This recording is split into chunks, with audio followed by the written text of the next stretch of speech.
Right now, India is probably the most watched economy on the planet. You've got top economists calling it a growth engine for the entire world, but then you've got others warning that this whole thing might just be a big gamble on shaky ground. So what's the real story here? Let's get into it. So in this explainer, we're going to slice right through all those headlines. Our goal is to break down what the experts are actually looking at. The good stuff that gets everyone excited, but also the hidden risks that are keeping some of them up at night. All right, first up, let's talk about the growth engine story. Why is there so much positive buzz? Well, it really all starts with one very impressive number. This number is pretty much the core of all the optimism. International institutions are forecasting that India is going to maintain this really strong pace of growth. Now, to put that number in perspective for you, this doesn't just make it one of the fastest growing major economies out there. It means India is set to be a massive piece of the entire global growth puzzle. And that kind of momentum, well, it's what translates into real things, like more jobs, people earning more, and more money for stuff like roads and schools. A really simple way to think about this is to picture India's economy like a giant factory that's been kind of underused for years. But now, demand is picking up big time. People are spending more, those factory lines are running at fuller capacity, and new investments are pouring in. And when that factory is really humming along, that's when you see those GDP numbers shoot up. Okay, so when economists dig into why this is happening, they keep pointing to three big pillars holding this whole thing up. First, there's strong domestic demand. This is huge because it means the economy isn't just depending on selling stuff to other countries.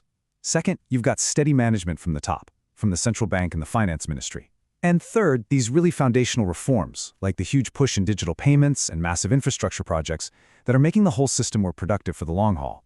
Together, these are the bedrock of all the optimism. But of course, it's not all smooth sailing.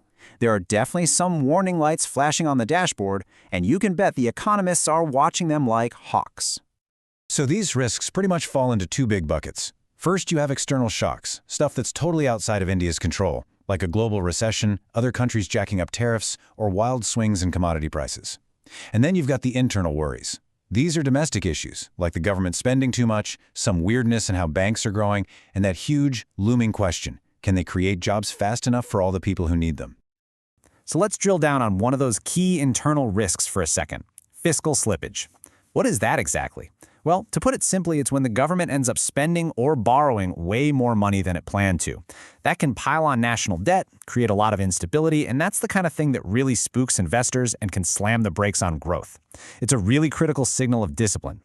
And look, this gets to the absolute heart of why these internal risks are so important. We're not just talking about numbers on a spreadsheet here. If that growth suddenly hits a wall because of fiscal mistakes or trouble in the banks, it's the low-income families, the very people this growth is supposed to be helping, who end up suffering the most. So what's the path forward? What can actually turn all this caution into real, lasting confidence? Well, it really boils down to a handful of key policy choices that could or break this whole growth story. To make sure this boom isn't just a flash in the pan, analysts are zeroing in on three main levers they need to pull. First, credible fiscal management. In other words, just not doing that fiscal slippage thing we just talked about. Second, they've got to keep cleaning up the banking and corporate sectors. And third, they have to keep pushing for those big reforms that boost productivity in areas like land, labor, and trade. And just to be clear, these are not just some abstract ideas for a report. These are the literal actions that will decide if this boom has legs for the long haul. Getting these three things right is what will convince the skeptics that this growth engine is truly built to last. Okay, so we've covered a lot: the good, the bad, the risks. How can you look at the news about India's economy and figure out what's really going on? Let me give you a simple dashboard to watch. Seriously, if you want to know what the experts are actually looking at, forget the big headline GDP number for a minute. Instead, ask yourself these four questions. Are exports holding up even with all the global headwinds? Is inflation under control?